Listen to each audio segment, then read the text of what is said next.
Many older adults set up a 529 plan to help their grandchildren go to college or get some sort of training or education after high school.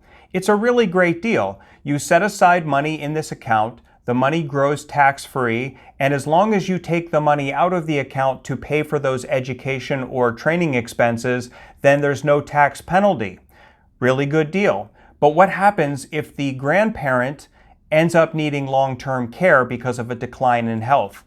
Then you're going to have two goals colliding with one another because Medicaid, which is how most people pay for long-term care, has very strict financial rules.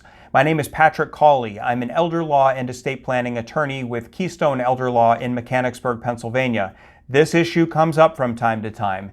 So here are the two big rules you need to keep in mind when it comes to these accounts if you are thinking Medicaid is going to pay for your long-term care. Medicaid says no gifting, no giving your money away in the 5 years before you apply for Medicaid. And the second thing is Medicaid says we're going to look at all of your financial accounts and you're not allowed to have a lot of money. So if you have excess assets, if you have too much money, that's just going to keep you from getting eligible for Medicaid in the first place. So how does that come up with if you have this college savings plan, a 529 plan for your grandchildren?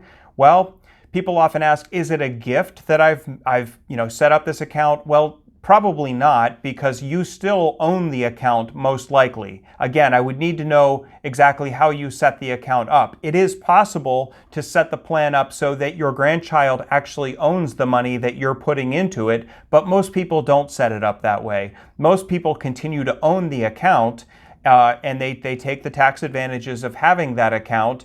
But if it's set up that way and you need Medicaid, you're probably going to have to just liquidate the account and come up with some other way to keep that money in the family because you have too much money. That's an account that Medicaid will look at and say, hey, you could be using that to pay for your own care. So it's probably not a gift just that you set up the money that would penalize you later with Medicaid. But when the money comes out to pay for college, that might be a gift.